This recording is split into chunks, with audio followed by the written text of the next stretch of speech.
Então, revisão de geografia, só vai cair este capítulo 4 sobre os domínios morfoclimáticos. Então, conforme a gente estudou, domínios morfoclimáticos é muito parecido com biomas. O que a gente tira são os animais e a gente estuda também a ação do homem sobre essas paisagens naturais, essas regiões naturais. Os domínios morfoclimáticos, eles são regiões brasileiras de acordo com a natureza, onde que o principal atributo, conceito a ser analisado nessas regiões é o clima, pois o clima ele influencia nessa formação paisagística. Exemplo, lá no sertão, onde tem a caatinga, nós temos ali aquela paisagem por conta da relação climática que existe naquele lugar. Então o solo, a hidrografia, tudo vai ser influenciado por conta dos fatores climáticos. Depois a Amazônia, assim por diante. Aí eu vou falar um pouquinho sobre cada uma delas agora. Primeiro, domínio amazônico. Clima. Nós temos no domínio amazônico uma estação do ano, calor e umidade o ano inteiro. O relevo, praticamente de planícies, depressões, porém, por mais que ocorram planícies e depressões, nós temos a maior elevação do Brasil, que é o Pico da Neblina, que fica lá próximo a Roraima. Sobre a hidrografia, nós temos o maior volume de água em rios, que é o Rio Amazonas, que ele nasce do degelo lá do Peru, na Cordilheira dos Andes, se encontra aqui com o Rio Negro, no Brasil. Aí nós temos o encontro do Rio Negro e do Solimões, e a fusão destes dois rios se conclui no Rio Amazonas, o maior volume de água, não em extensão, mas sim o maior volume de água.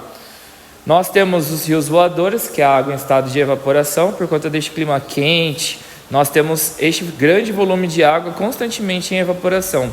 Há cientistas que dizem que tem mais água em estado de evaporação do que nos próprios rios. Essa água em estado de evaporação são chamados de rios voadores, tornando o ambiente agradável. Quem sofre rinite, sinusite, bronquite, praticamente lá é nulo, porque é constantemente como se fosse vivendo num ambiente de inalação. Nós temos também o maior aquífero do mundo, não é em extensão, mas sim em volume também, que é o aquífero Saga. Já até foi cobrado no capítulo anterior. Sobre a vegetação, também a maior vegetação do mundo, da floresta amazônica. A floresta amazônica não pertence só ao Brasil. Nós temos a Amazônia Legal, que é do Brasil, e a Amazônia Continental, que se estende pelos países vizinhos. Equador, Venezuela, Colômbia, Peru. Sobre a vegetação também, ela é dividida em 3 partes, no que se refere à sua posição. Nós temos a mata de terra firme, que não é afetada pelo volume da água, pelo regime hídrico. Depois a gente tem a mata de várzea, que sim é influenciada pelo regime hídrico. Quando a água, o nível dos rios está na cheia, nós temos essa vegetação sendo inundada pelas águas. Quando nós temos no período da vazante, da estiagem, essa vegetação ela fica seca, então é a mata de várzea. A mata de igapó, que constantemente ela fica inundada pelas águas, é exemplo da Vitória Régia. Então nós temos aqui as 3 camadas das vegetações. Aqui a gente tem um mapinha mostrando a Amazônia Legal e a Continental, já foi explicado sobre isso.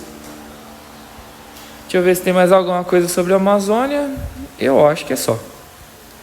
Depois o próximo aqui é o domínio do Cerrado. De acordo com o mapa, o Cerrado está em laranja. O Cerrado se estendendo aqui principalmente pela região centro-oeste.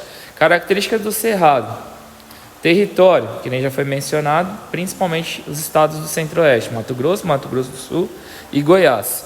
Sobre o clima, nós temos o clima tropical com 2 estações, 6 meses de calor e umidade, 6 meses menos quente e seco.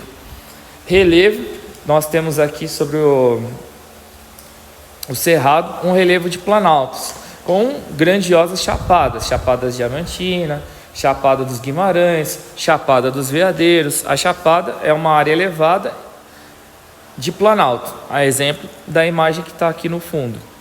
E sobre a vegetação, esse relevo também, por conta de estar bem distante de placas tectônicas, é bastante desgastado. Depois a vegetação do Cerrado são de árvores espaçadas, árvores gramíneas espaçadas, é tipo uma árvore aqui, outra árvore lá. Também nós temos uma vegetação de gramínea. Ainda sobre as árvores, também o Cerrado é considerado como uma floresta invertida. Durante os 6 meses onde que é menos quente e seco, que nós chamamos de outono e de inverno, que bate lá 20 graus, 25 graus, Por conta da falta de chuvas, as raízes elas têm que se aprofundar muito para poder procurar água lá sobre o aquífero Guarani. Um exemplo. Por conta dessas raízes se aprofundarem tanto, as raízes elas acabam se tornando maiores do que a própria árvore em si. Então é por isso que é chamado de floresta invertida as árvores do cerrado, que o mundo todo chama de savana, mas nós chamamos de cerrado. Detalhe sobre a ação antrópica. A ação humana sobre o cerrado. O cerrado está sendo destruído por conta do avanço da agropecuária, produção de soja e a criação do gado. Temos até mais gado do que pessoas no Brasil, então as atividades são intensas. Aqui nós temos o arco do desmatamento, é onde que ocorre este desmatamento por conta do avanço da agropecuária.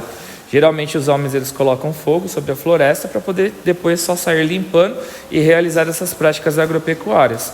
Como esse desmatamento ele ocorre do cerrado com direção à Amazônia, nós temos uma região de desmatamento. Essa região de desmatamento é chamada de arco do desmatamento.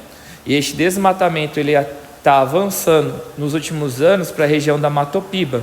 Matopiba, Maranhão, Tocantins, Piauí e Bahia. Próximo, domínio da Caatinga. Domínio da Caatinga aqui no mapa, essa região em rosa. Domínio da Caatinga, nós temos o clima tropical semiárido. O que é o tropical semiárido? Nós temos apenas uma estação do ano. É quente o ano todo com pouquíssimas chuvas. Análogo a deserto, tá? Comparado até com áreas desérticas. Chove pouquíssimo anualmente. Sobre o relevo, nós temos uma região de planaltos e com destaque a Serra ou Planalto da Borborema, que acaba até justificando a seca do sertão. Então nós temos as massas de ar úmidas vindas do oceano. Quando chega de encontro a essa Serra da Borborema, barra Planalto da Borborema, tanto faz o nome, aí no caso essas massas de ar úmidas trazendo as chuvas, elas não conseguem ultrapassar essa região elevada, fazendo com que toda a umidade fique sobre a costa litorânea, praias maravilhosas como Jericoacoara, Maragogi, Porto de Galinhas. Então ficam sobre essas praias litorâneas e no caso, por conta do relevo, a massa de ar úmida não ultrapassa, fazendo com que o sertão fique extremamente seco. Consecutivamente, a hidrografia do sertão extremamente escassa. Nós temos aí o projeto da transposição do Rio São Francisco, que está aí no seu 90% de conclusão, e isso vai aliviar bastante a vida dos sertanejos, trazendo água a quem necessita tanto. Vegetação xerófila, que é a vegetação adaptada a esse regime hídrico de escassez. Então, somente árvores adaptadas, como cactos, palmas, conseguem sobreviver nesse clima de estiagem. Quarto, domínio dos mares de morros. Se estende desde o Rio Grande do Norte até o Rio Grande do Sul. Aí no mapa essa área em verde da costa litorânea. Então já foi falado aí sobre o território dos mares de morros. O relevo, assim como você pode observar aí na imagem, é um relevo de planaltos, ou seja, de morros. Tudo é planalto, tá? Morro é planalto, chapada é planalto, pico é planalto, serra é planalto. Toda forma com menos de 3.000 metros é classificado como planaltos.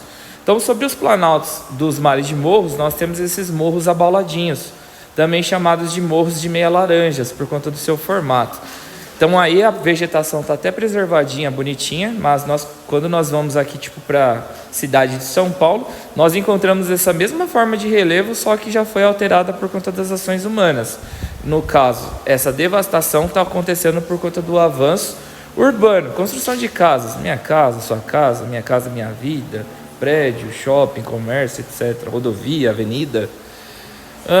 Clima. O clima dos mares de morros são clima tropical, com duas estações do ano, uma quente e úmida e a outra menos quente e seca, que nós chamamos de inverno. Mesma pegada que nós temos lá do Cerrado. Vegetação. A vegetação é a vegetação de Mata Atlântica, que restam apenas cerca de 6 a 7%. E essa vegetação ela foi devastada, já foi explicado por quê, por conta do avanço da urbanização, criação das cidades. Detalhezinho, tá?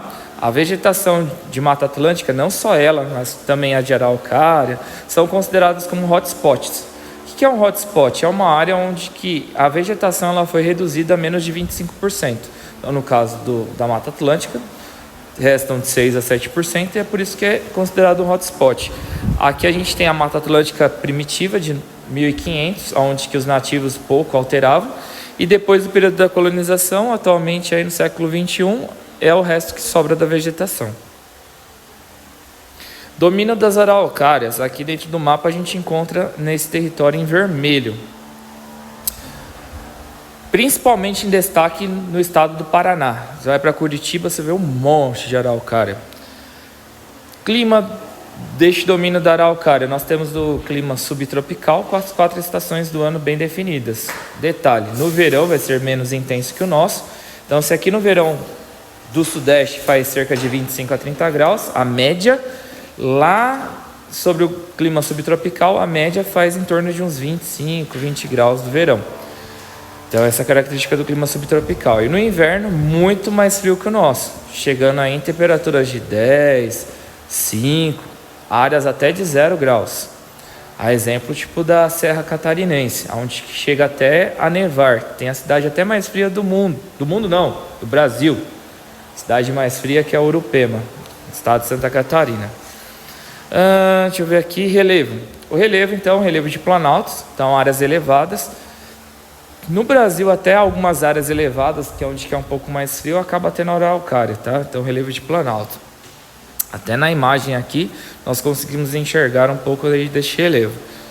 Vegetação de araucária, que é um formato de pinheiro.